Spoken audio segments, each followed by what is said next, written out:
Hey. Time for the out of this world story from our space. Filed for divorce 6 months ago, still in process. 2 years, 1 son. I filed for divorce for what I think was a very valid reason.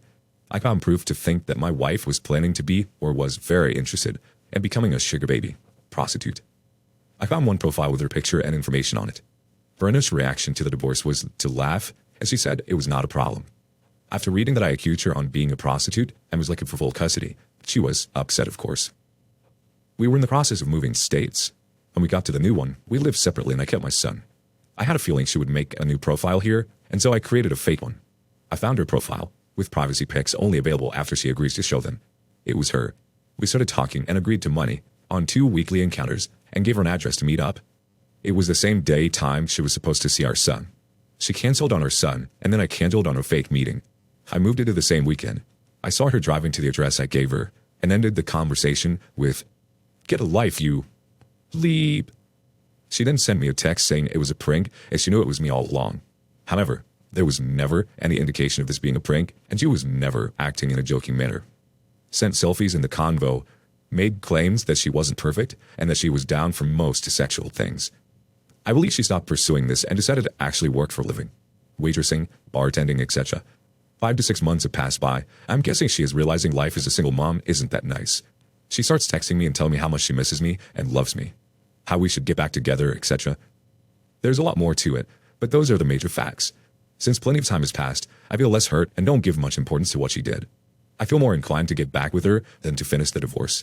Of course, this is dumb and I know I need to follow through. I am in an extremely promising situation in my life, career, school, still young, late 20s, and it would be dumb to consider getting back with her, divorce or no divorce, because we have a son together. What the F is wrong with me? Why am I feeling this way? There is multiple red flags with this girl. I have gone out and met other girls since this happened, slept with 2, not dating any, no interest. But I don't care about them. Somehow, I'm rationalizing every day about the possibility of getting back with her. I have done the reading. I've looked at the proof. Regardless of the decisions I made in the past, the things she has done since we separated are even too much to get back with her. I don't know why I feel so weak mentally. Was expecting to get better and motivated with time, but I guess seeing her every time she picks my son affects me. I am working out 2 or 3 days a week, but with no motivation. Ask away. Update. 1+ years after divorce being final. Quick recap. I caught my then wife being a sugar baby during our marriage. That behavior lasted around the same time as our marriage, around 2 years. During this time, we had a kid of whom I have 80% custody of. Post-separation, it was rough for all of us. Very rough for me.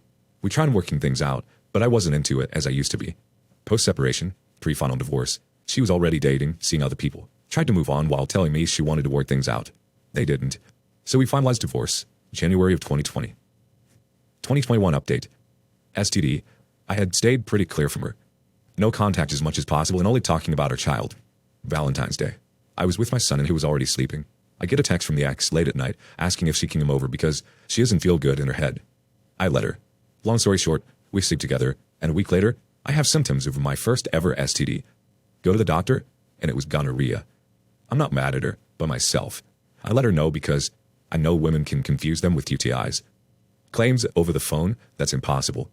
She let her text saying she wants to talk in person. She comes over and apologizes. She claims she always used protection, even though she always told me she doesn't like condoms. So no idea how it happened. On my end, the timing and no protection, it was her 100%. Because I'm not mad, she takes it in a different way than she should have. Asked me to please reconsider things over and work it out. No. House. I got a house for my son and we moved in. Asked her to not come in since it was my place. She doesn't like it one bit. She insists many times for a week, and finally, I cave. She usually comes Fridays, Saturday nights before she goes out, all dressed up wanting to tease. Memorial Day weekend was supposed to be her weekend with the kid. Friday night, told me she can't be with him, but wants to video call. I was sleeping for that request. Saturday, I attempt to call twice, no answer all day. Sunday, she says she's sick and can't really talk. Monday, I attempt and she doesn't answer.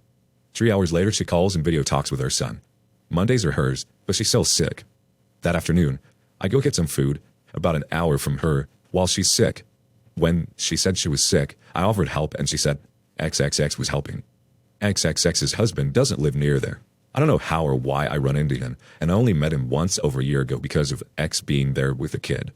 I ask him how his wife is, And he says she was in Porty Town for the weekend. So ex went to party for the weekend and lied about being sick. I don't mind her partying. Good.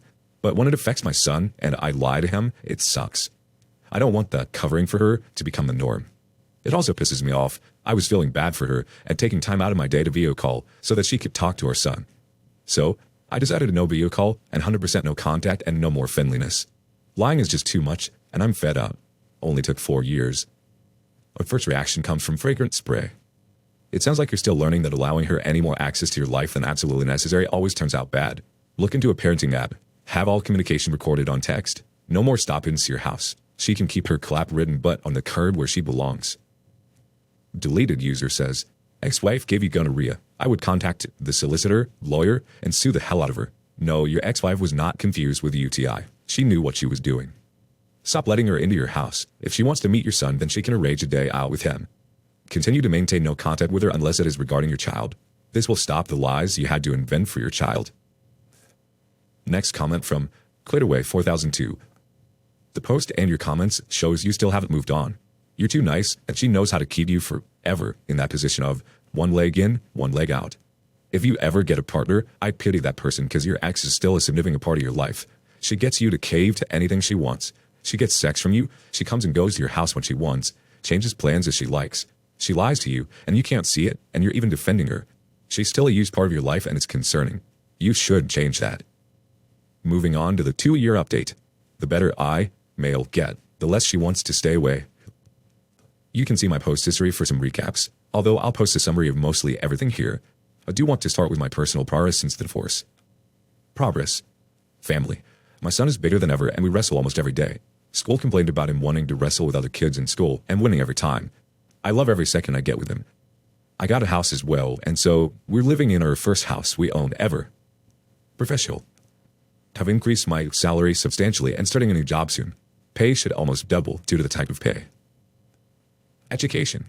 Complete master's degree and recently finished some tech-related certificates. Health. After hitting an all-time high of 215 pounds at 5 foot 10 inches, I went hard at the gym and I'm now at 175 pounds with a good amount of muscle definition. Dating. My confidence is almost back. I don't think I'm ready to date anyone yet. I have had multiple one-night stands, but not talking to anyone regularly. She's a good-looking woman. She's had different good surgeries that enhance her assets. When we separated, she had no career prospects. Out of nowhere, started doing some construction-related business, and she now lives in a highly desirable place in town. Has 2 cars, business and personal, and has quite an extravagant life for someone who only worked as a waitress before. My suspicion is she met someone as a sugar baby, convinced them to help her get a good job, connections, whatever, and is how she launders money that she now has. We're talking about going from $1,000 a week as a waitress or bartender to about $8,000 monthly or more. My issue is she's not stopped trying to get back. She's living her life, going on party trips, etc. And yet, she's still getting back. Because of my son and being her mother, I don't want to be impolite and close the door on her face. But I'm not sure what to do with her without causing something like her committing suicide. Her excuses about everything are always about belittling what she did. It was just a kiss. You've kissed girls before, right? STD could have happened with anyone. Sugar Baby was just a social media site. But the F am I dealing with? She suggested doing therapy and I want to go to help her with the issues, not for us. I'm at a point now I wouldn't mind just having sex because I'm not sentimental about her, although it is stupid and risky. But I don't know what to do to get her to go for someone else. Thanks in advance. We've got a response from X in the Hillo. Your sentiment is completely wasted on her. No matter what you do to help, it's not going to fix her until she wants to fix herself. Just go gray rock. Don't show her sympathy. Don't get caught up in her problems. Just don't. Gray rock and tell yourself it's not your circus, not your monkeys. Granok chimes in. Wait, what? She is living her life the way she wants. Has a dude that took care that she gets $8K a month to spend, and you worry about her attempting suicide? She betrayed you again and again, gave you an STD, even lied to your face when you already were separated, and you entertain the idea to have sex with her again? Man, not she is your problem. The way you think about her is the problem. She is the mother of your child. That's it. Aside from that, she is not even a person you want to speak to. Cut her out of your life. When she calls, then ask directly if it is about the kid, and if the answer isn't a yes, then you hang up. She shows up at the door. Is it about the kid? No. Shut the door. Get her out of your life as much as you can, and finally move on. It's about time. Small update. I've stopped hanging out with my mom because she took it as a habit of insulting me in front of my son. I asked her to stop, and it was like asking her to do it more often. Instead of changing, she decided to just become friends with my ex and message some of my friends, all who live outside of the state, about how I'm a terrible person. I don't think I am. I have so much love to give and want to do so. I don't think my ex or my mother deserve it, and I'm afraid of meeting a new woman. Should I even introduce them to my son? I know I'm a catch, look great, fit, I'm funny, have girls follow up on me after a date, but I just don't feel like hitting them back. I'm becoming very much a loner, and as an extrovert, this is hurting me a lot. And then the thoughts of my ex being able to travel and have money. Another comment from Belf17. For me, it works like that. First, cut all of the toxic people out of your life. Then meet new people. Give them the benefit of the doubt, but don't trust them. If they keep acting right, then I will naturally build trust, but never do 100%. Never gave them more than I was willing to lose in terms of time, effort, or money. If they do something bad, lie, manipulate, hid the truth, disrespect me or someone else, then I will either cut them off or slowly ghost them. Don't introduce them to your son until you are sure, and then don't move them in. Make them stay a few days, a few weeks, then months, etc. If everything is okay, then no problem. Always ask your kid if they are having any problems. And your ex seems toxic, so don't hide the truth from your kid. Always be honest and don't protect him from reality. He needs to learn how to deal with toxic women, and you are supposed to show him a role model. The next story. Mother, 41 female, who I, 18 female, cut out of my life because she cheated on my dad, 38 male, called me crying because I'm going to be the maid of honor for his fiancée, 29 female. About 4 years ago, when I was 14, I found out that my mother cheated on my father. I immediately told him, and this basically led to their divorce. My mother was self-centered and abusive towards my father during the marriage. She also was barely involved in my life as a mother. My father was with me every step I took and was always there for me in my upbringing. Her infidelity basically crossed the line for me. She destroyed whatever was left of us as a family.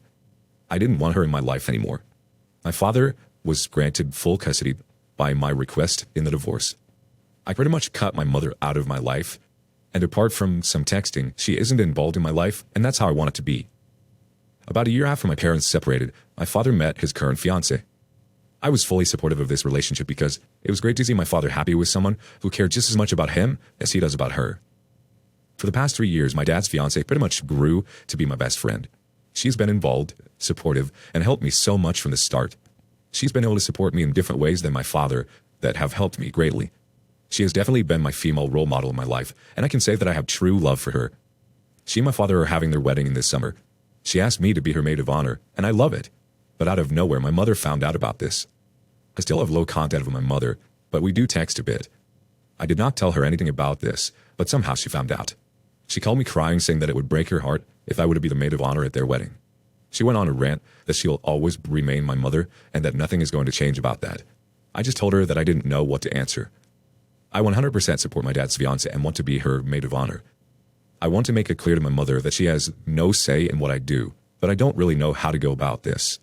How can I make it clear that she has no say in my life without necessarily cutting her off completely? Our first reaction comes from Convivial Cat. I don't actually think you need to go to the effort of saying she has no say in your life. I mean, why bother? She just tried to cause drama. Don't let her. Just tell her she can stop you from doing what you want to do.